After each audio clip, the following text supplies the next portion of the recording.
And hello from Sydney. My name is Grant Case, the Director of Sales Engineering for ANZ here at Dataiku, and welcome back to the Proof of Concept podcast, the tech show where we talk about and explore real life use cases from the field and discuss some of the hot questions around this whole concept of data science and AI. And shout out to one of our friends, Matt Turk from First Mark Capital, who just came out with his new analyst report that basically he's calling it MAD. So machine learning, AI, and data index and landscape. If you haven't a chance yet, go out and read it. We'll put a link down here below. It's fantastic. He's done it the last couple of years. It's great. So, as always, with me is my co-host, Alex Hubert, up in Singapore. Hello, Alex. Hey, guys. Nice to meet you again. And welcome to our inaugural guest on the Proof of Concept podcast, Dr. Triveni Gandhi, one of our colleagues from Dataiku out of New York City. So welcome, Triveni, to the podcast. Oh my gosh, thank you so much, Grant and Alex. This is really exciting to be here, and to be the first guest is great. We are such so an honor. Excited. We are so excited to have you. Honestly, So- I know it's going to be a great conversation because you're here. So the reason we bring Triveni in today with us is something we talked about in our last podcast around why we should be focusing in on our machine learning models. Now we want to talk, how do we do that? Because one of the concepts, and we started to go over in the last podcast, is really this concept of explainability and understanding, ensuring fairness with our machine learning. And that's what we kind of bring Triveni on today. So Triveni, can you kind of give us a little background? This has been a real place of experience where you've been doing a lot of work. Yeah, so I guess for my own background, I am a senior data scientist and sort of responsible AI SME here at Dataiku. And it's been really interesting to see this field develop over the past few years, especially starting with the questions that were coming out around, well, is your model interpretable, to then, is your model explainable, to, is your model even fair? And all of these different questions that have been emerging in this space as of late. It's been really, really interesting. And I think for all of us, anytime anybody wants to talk about this, it's definitely senior leadership, C-level. It's definitely a hot topic, especially out here in APAC. So let's kind of get into it. And the first kind of beat we have here is, what is the cool stuff we can do around with this technology in terms of explainable AI? So I'll leave it to our guest, Triveni. Can you kind of talk a little bit about what's cool about this and what we can do with it? And actually, when we were preparing it, Grant, I was talking with Triveni to try to look at it from the other way around for once, because explainable AI is such an interesting topic and can be pretty controversial if you don't do it well. That for once, I would be really interesting to hear what's not cool about stuff, that are AI related and that you cannot really explain. What are the common flaws? And I don't know, like recently you had a ton of bad publicity, obviously. Yeah, I would love to hear Triveni on that front. Sure. Yeah, I can talk about terrible examples all day. We could have a whole 20 minutes just on that, but I will limit myself. So I think the main thing is we see a lot of bias and problems with our models that once they're actually put out into the world, really have the unintended impact, or an impact that can't actually be accounted for. And that's where we see this problem with explainable AI, or lack thereof, if you will. So if we think about some like really big picture examples or famous examples, the Apple Card debacle comes to mind, where and it's only really surfaced because an engineer, a very famous engineer, posted about it on Twitter. And so then it blew up, right? But otherwise, the average person might not have been able to actually get any traction on this. Yeah, no. But what happened was that this engineer and his wife both applied for the Apple Card. They have, they share an income, but they both work. They both have a similar education. In fact, his wife earns more than him. And she was given a lower credit line or credit limit than he was. And it was pretty weird. Like, why is she getting a lower credit limit, even though everything else is very similar? And in fact, she earns more. So they Mhm. called Apple, or they called, support, and they said, well, why is this? And the person on the line just said, I don't know. That's just what the model said. Like, It's just the model, Trevani. Yeah, I don't know sorry, what it's to it's not talk just me. the about. It's model. just the model. Like the computer said it, so it's true. So why are you asking me?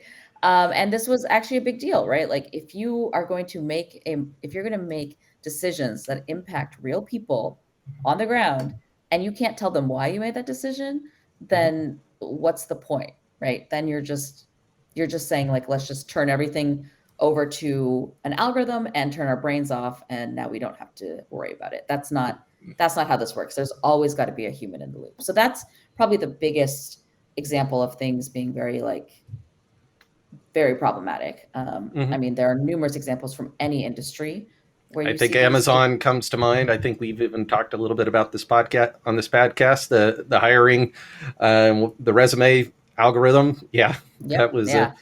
interesting. But like you said, there's so many different examples out there of this, and it's funny we talk about it like this, but it's just as if, oh my gosh, why this continues to happen? Why does it continue to happen? And it's very likely that it's going to keep going for a while, because now we start to talk about the topic, we start to be mindful of the topic, but you still don't have the full awareness and attention on the analytics part of the journey. Really, when you build a model, you still don't do it always for the good reason. You do it because you might be afraid of bad press, you might be afraid of the regulator, obviously, but you don't necessarily do it at heart with the customer in mind.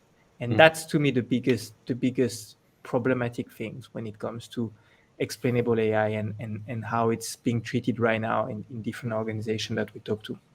Yeah. And I Yeah, think and that just, yeah, go ahead, Trivi.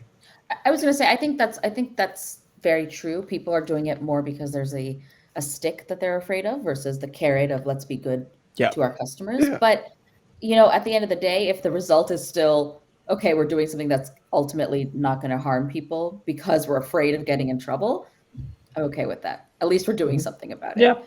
That's fair. Yeah. That's fair. So. But again, I think that becomes kind of how, and this we'll talk about a little bit later in my predictions, but I think it can be a differentiator. How are you, how do you make definitely. it? Yeah. So let's talk a little bit. So this is a really hot topic, and I think especially for the C-suite, and as Alex said, this is, bad press all over the map. It's just something that people don't want to get they know it's something they should be thinking about. So how do we explain it?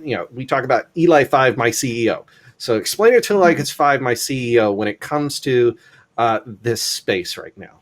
Trevani, I'll let Yeah. you go. So the concept broadly of explainable versus interpretable AI is pretty interesting. So you've got explainable AI is helping us understand why a model made a prediction for a single individual or a single point in our data, versus interpretable machine learning or interpretable AI is about understanding what inputs mattered the most in building out the whole model, right? So what was important for the big picture is interpretable. What's important for a single record is explainable.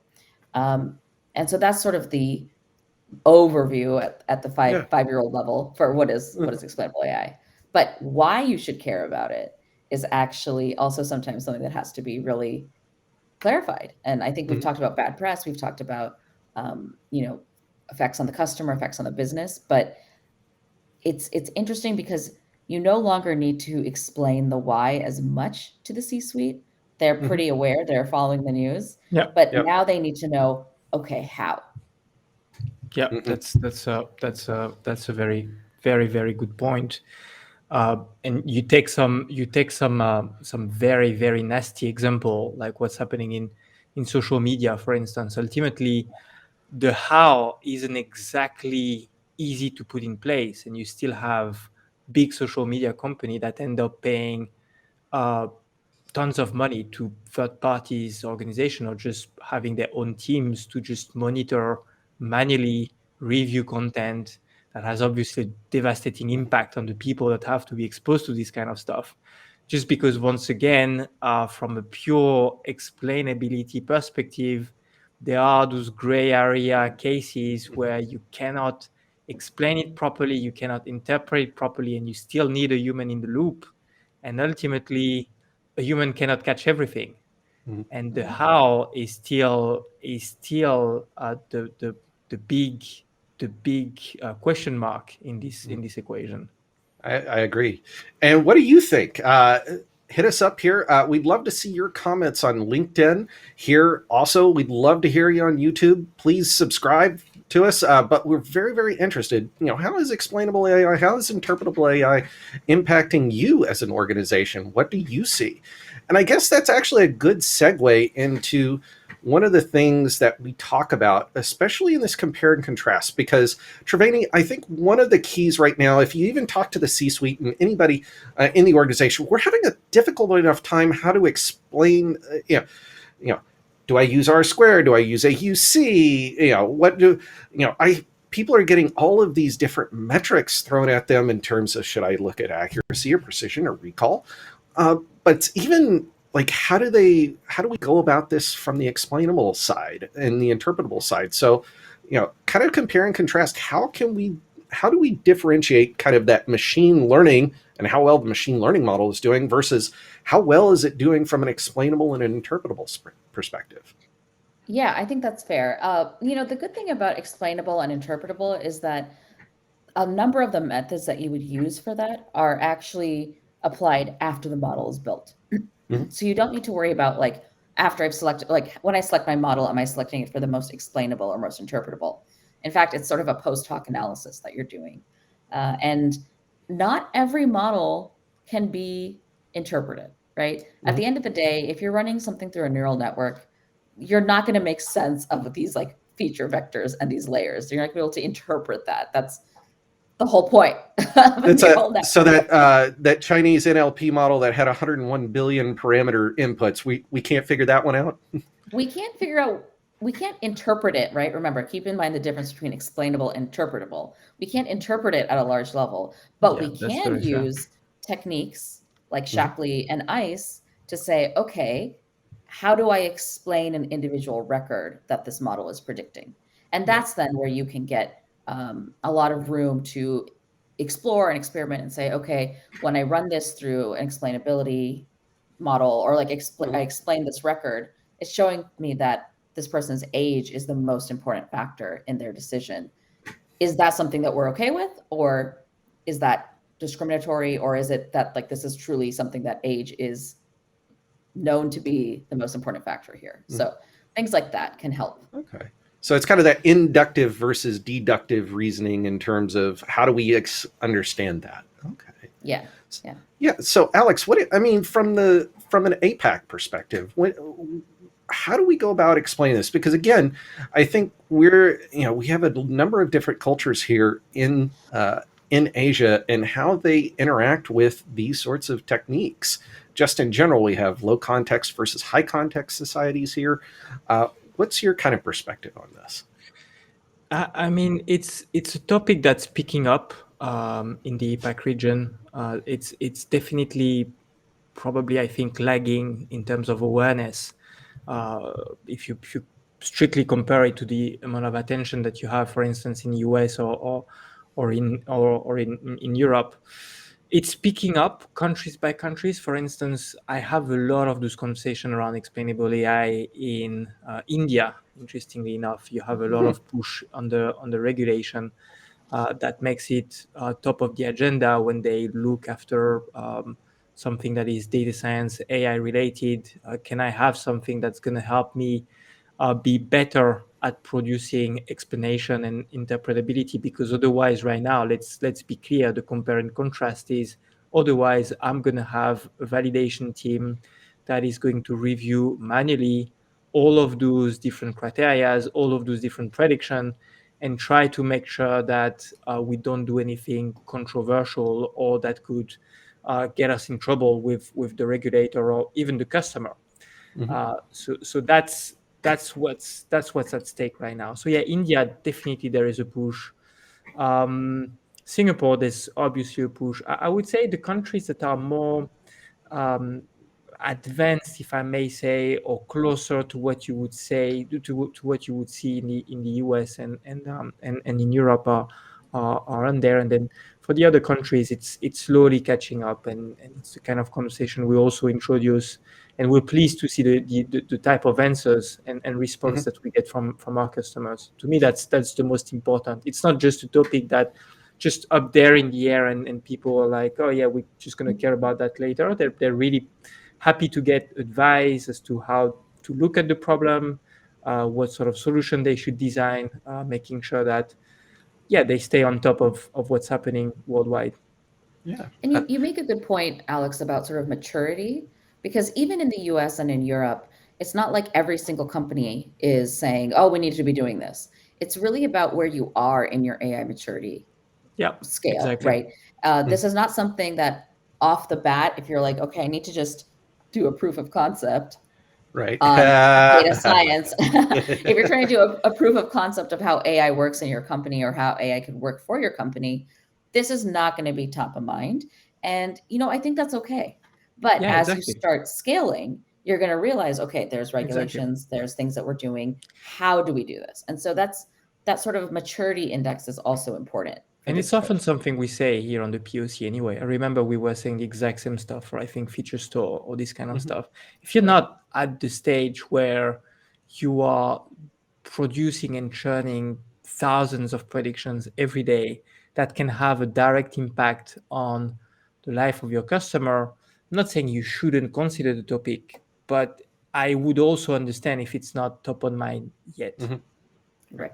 I think it's just what's the risk and what's the impact, right? Yeah. So I think, kind of transitioning, and we'd love to hear what you're thinking. What do you think? What are you looking for? What are the sort of tools you think you need to help you with Explainable AI? Please hit us up with a comment. We'd love to hear from you as it relates to this. So, we typically talk about this. How can we save money, make money, or improve the customer experience? I think we all understand we want to avoid the regulator, right? So what can companies do to help differentiate themselves? Can they differentiate themselves with the use of explainable AI? I mean, Triveni, what's your thoughts on this? Oh, absolutely. Yes, you can. And I think that even being able to show internally, this is how we built our model. These are how certain records are being explained. These are how we checked that things are, above board or fitting for a regulator. That in itself, being able to make that more open and available to anyone who's going to be interacting with that model from a business perspective, that's really powerful, right? That's already a differentiator. Because often when you start showing these like inner workings, so to speak, to people who are business users or domain experts, but maybe not machine learning experts, they can point out and say, that's weird. That shouldn't be the case because I know it to be a fact that XYZ. So that already gives you an edge up, right? But then the companies that are even going out of their way and saying, hey, person, we predicted that you're going to like this dress. And here's why. That is To me, next The old that's the level. game Amazon, changer. you looked at this, so you That's might like this.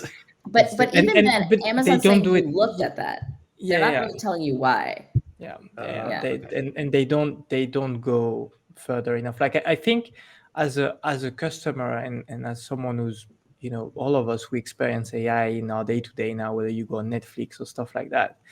The thing that's always very frustrating, purely from a customer perspective, is that you can feel that an algorithm is feeding you with things, but you also can guess why he's taking that decision, yet that decision is completely wrong. And you have no way to sort of have the algorithm simply telling you like, oh yeah, like I'm predicting this because of these reasons. And if you start to have a better interaction between a user and the machine by just opening up the machine and saying, hey, this is how we end up making those predictions, you also open the door to the feedback loop.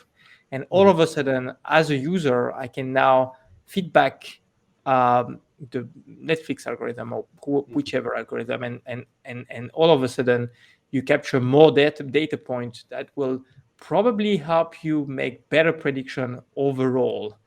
I think it's a massive mistake to just keep it as if, or try to build a model that is going to comprehend everyone and be the perfect model, and not opening it up, because you know that if you open it up and you start to show, then people are going to see the flaws. Probably they're going to make fun of it. They're going to troll it and stuff. I think it's a massive mistake. The more you open up those predictions to the customer, and you allow the customer to feedback in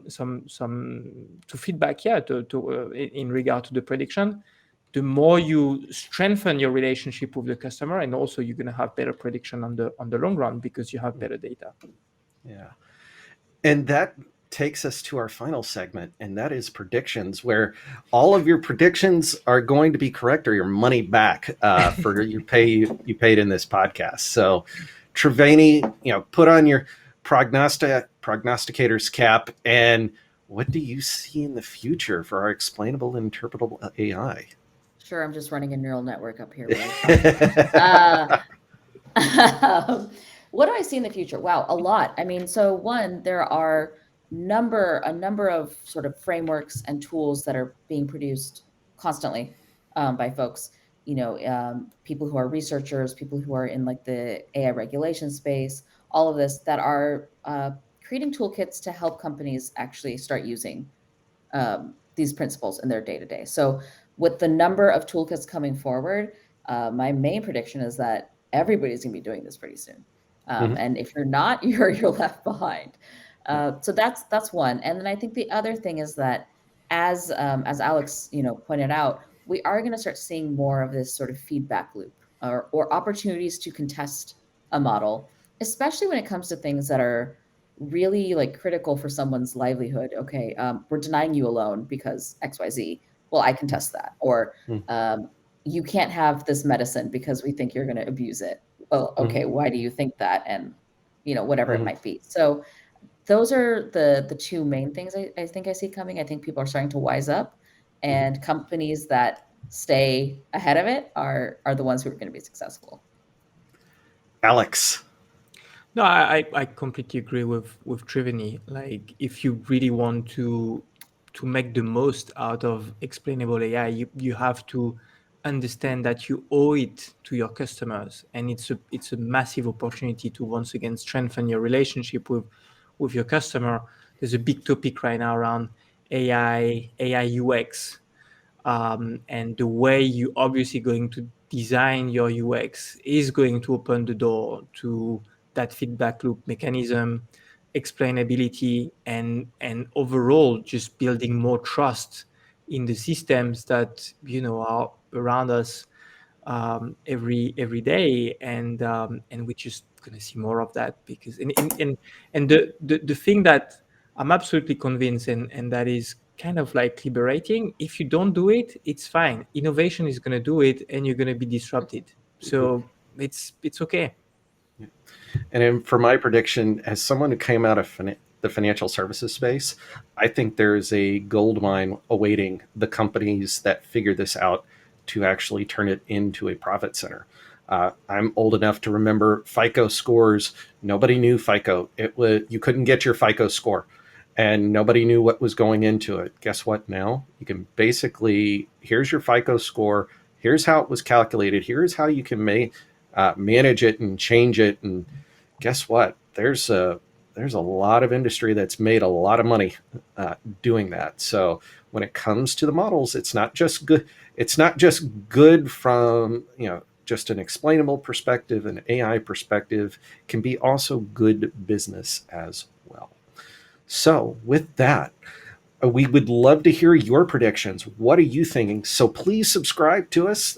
Hit us up with comments here on the Proof of Concept podcast. I want to thank our very first guest, Dr. Triveni Gandhi, for coming on. It's like, haven't seen you in so ever. So hopefully I'll get back to the US at some point soon. Yeah. Thank you so much for having me both. This was exciting and fun. And the Alex and Grant show is pretty good. I like it. And so for myself, Grant Case, and Alex Hubert up in Singapore, we want to thank you for joining us here on the Proof of Concept podcast. Guys. Take care. Thanks. See you. and have a great day.